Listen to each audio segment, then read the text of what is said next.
The 1st Cavalry was already established in a narrow corridor at An Khe, but seasoned North Vietnamese Army units in regimental size controlled the great bulk of the area.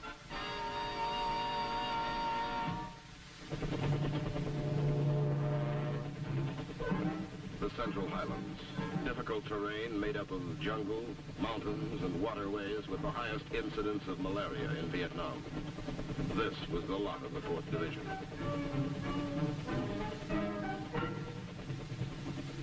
The division base was established at Dragon Mountain, renamed Camp Inari, after Lieutenant Mark S. Inari, the first Ivy officer to fall in Vietnam.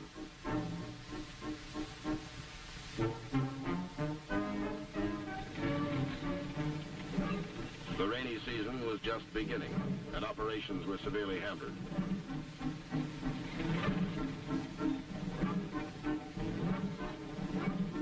But neither the weather nor the harassing enemy could deter the Ivymen, who were determined to make the area their own.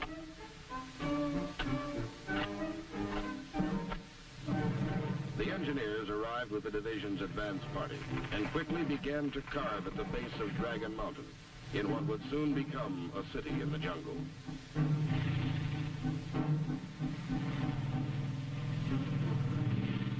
With security details always on alert against sudden attack, the men of the 4th cleared the area and established their quarters.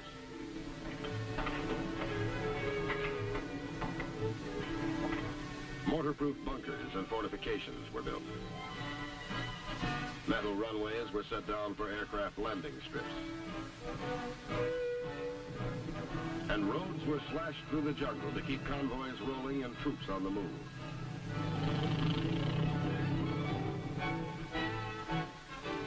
Within little more than a year, the Ivy Division base camp contained more than 900 buildings.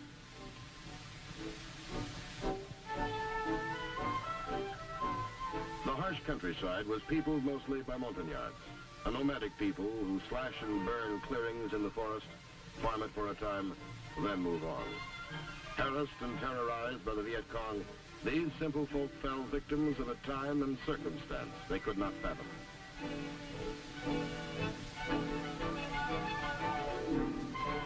A need to evacuate the Montagnards to safer areas became apparent as enemy activity increased around their villages. A program was evolved for the resettlement and care of the Montagnards.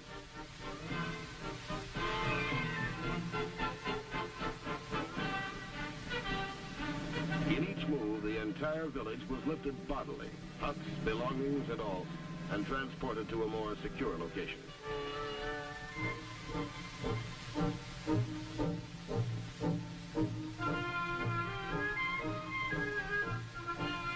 The men of the 4th Division helped to create a tight bond between the Montagnards and their country.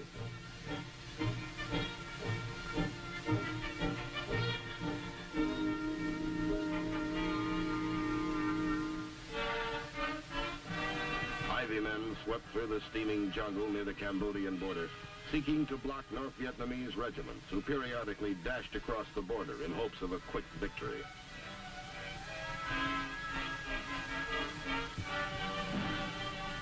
Often, small units of Ivy men would suddenly clash with overwhelming numbers of the enemy, who pounced with swift ferocity.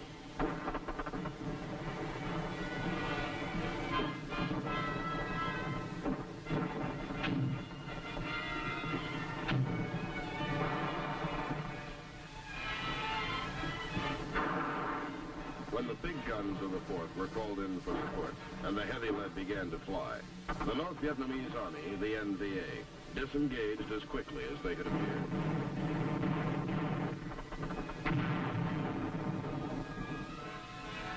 In that autumn and winter of '66, the enemy were often able to elude our pursuing fighters.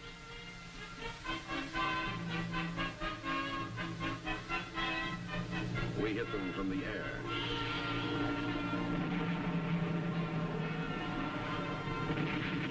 But they were adept at camouflage and could only be flushed on the ground. But if that's what it took, the Ivy men were ready.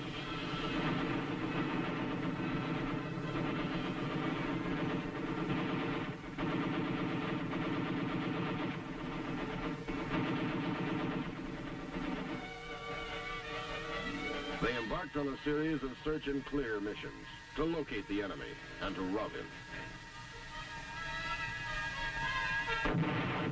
The big mobile guns continued to do their share in dispersing the enemy.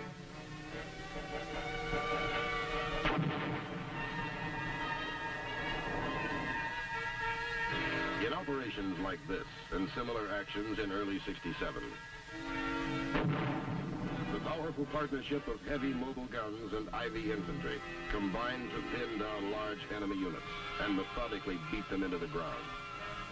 Operation Sam Houston grew out of an attempt by the Viet Cong to interrupt work on a vital road being built from Pleiku to a Special Forces camp near the Cambodian border. The road-building crew had been the target of numerous mortar attacks and the scene of violent firefights.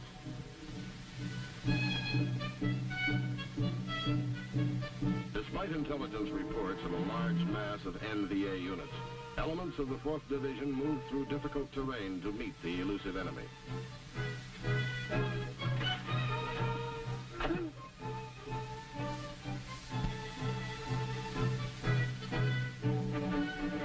There were few landing zones in the dense jungle, and areas had to be cleared before resupply ships could bring in supplies and take out the sick or injured.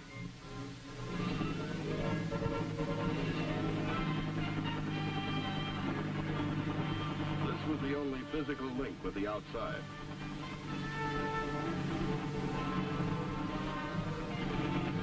Choppers were called in for all types of assignments.